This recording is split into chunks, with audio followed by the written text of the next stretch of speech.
আসসালামু আলাইকুম বন্ধুরা, চলে আসলাম আজকে নতুন একটা জিনিস রান্না করব সেটা দেখানোর জন্য। আজকে আমি রান্না করব ডাল দিয়ে ডিম দিয়ে কিভাবে রান্না করে সেটাই দেখাবো, আর সাথে আলু ভাজি করব। এখন আমি চলে যাব চুলাতে, একটু তেল বসিয়ে রেখেছিলাম, এতে দিয়ে দিব আজকে পেঁয়াজ কুচি।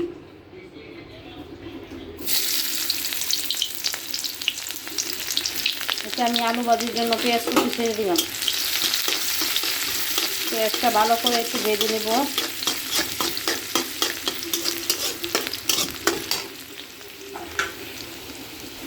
এখন আমি এতে সামান্য পরিমাণ লবণ নিয়ে নিয়েছি, লবণ দিয়ে দিব।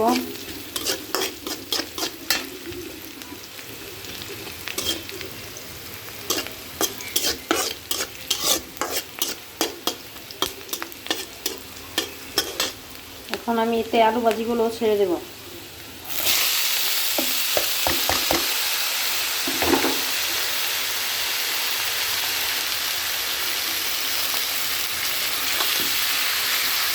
আলু ভাজিগুলো চুলার আঁচ বাড়িয়ে ভালো করে নেড়ে নেব।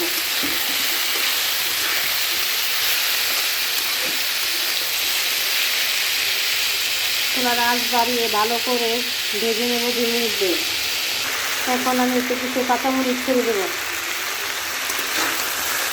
আলুগুলো ভালো করে চুলার জাল বাড়িয়ে ভেজে নিয়েছি। এখন আমি চুলার জালটা কমিয়ে এটাকে 2 মিনিটের জন্য ডিমে দিয়ে দিব।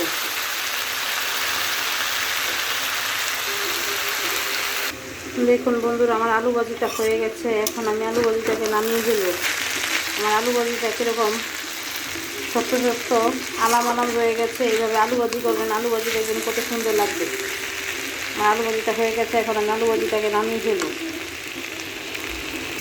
বন্ধুরা, আমি এখন চলে এসেছি, আমার তেলটা গরম হয়ে গেছে। এখন আমি ডিম ডালটা কীভাবে রান্না করব সেটাই দেখাবো। আমি কিছু পেঁয়াজ কুচি ছেড়ে দিলাম। এখন পেঁয়াজটাকে কিছু কালার করে নেব, ভালো করে নেড়ে ভেজে কালার করে নেব।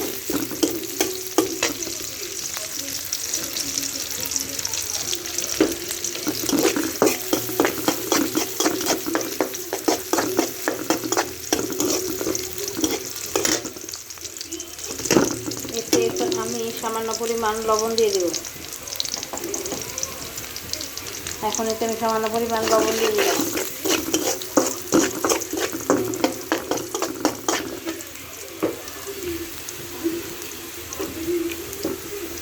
আমি এতে সামান্য পরিমাণ আদা রসুন বাটা দিয়ে দিলাম।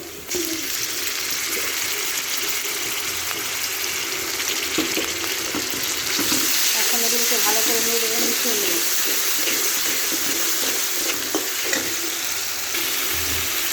এগুলোকে ভালো করে কষিয়ে নিলাম। এখন আমি সামান্য পরিমাণ মরিচের ফাঁকি দিয়ে দেব, সামান্য পরিমাণ হলুদের ফাঁকি দিয়ে দেব, সামান্য পরিমাণ ধনে ফাঁকি দিয়ে দেব। এগুলোকে ভালো করে মিশিয়ে নেব। মিশিয়ে নেওয়ার পর এখন আমি এতে সামান্য পরিমাণ পানি দিয়ে দেব। এখন আমি সামান্য পরিমাণ পানি দিয়ে দেব। ভালো করে কষিয়ে এখন ডালগুলো দিয়ে দিব। এখন আমি ডালগুলো দিয়ে সামান্য পরিমাণ পানি দিয়ে দিচ্ছি।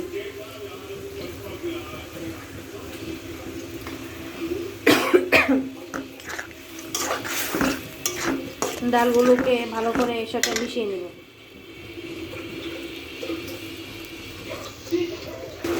ডালটাকে ভালো করে কষিয়ে নিলাম। এখন এতে টমেটো কুচি ছেড়ে দেব।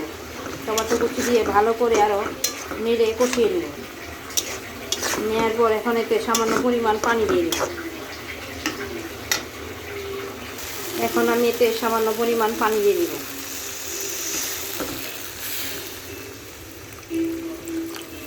ডালটা ফোটার জন্য 5 মিনিট অপেক্ষা করব।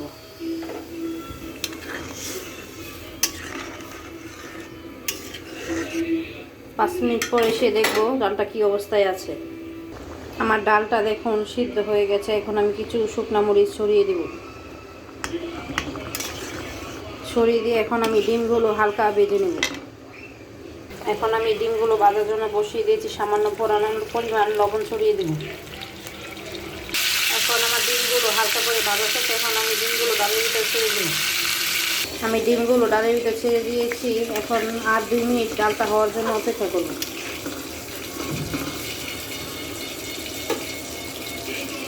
এখন আমি চুলাতে একটু তেল বসিয়ে রেখেছি, ডালটা বাগার দিয়ে নেব।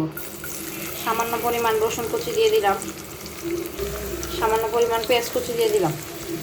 এখন আমি ডালটা বাগার দেওয়ার জন্য এগুলো ভালো করে ভেজে নেব।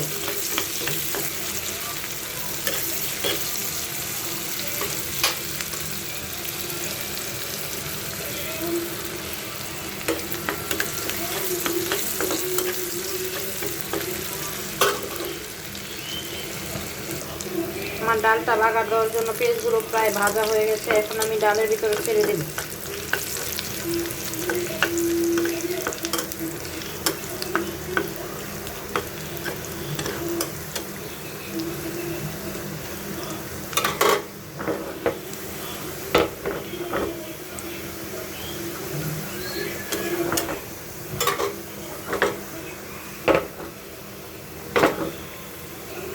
দেখুন আমি ডাল বাগারটা ছেড়ে দিয়েছি। এখন ডালটার কালারটাও চেঞ্জ হয়ে গেছে। এখন আমি কিছু ধনেপাতা ছড়িয়ে দেব।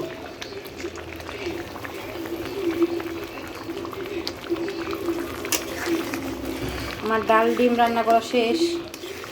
এখন আমি ডালটাকে নামিয়ে নিব। আমার ডালটা হয়ে গেছে। এখন আমি ডালটাকে নামিয়ে নিয়েছি।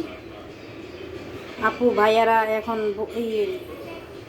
দেখুন সবাই, আমি তো এত গুছিয়ে কথা বলতে পারি না। আমি একজন নতুন মানুষ, আপনাদের ছোট বোন হিসেবে সবাই ক্ষমা করে দিবেন। আমি তো এত ভালো করে গুছিয়ে কথা বলতে পারি না। তারপর আমি নতুন মানুষ এসেছি, আপনাদেরকে দেখে দেখে শিখে নিব।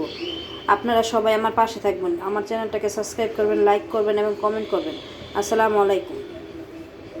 কোনো কিছু ভুল হলে আমাকে ক্ষমা করে দিবেন।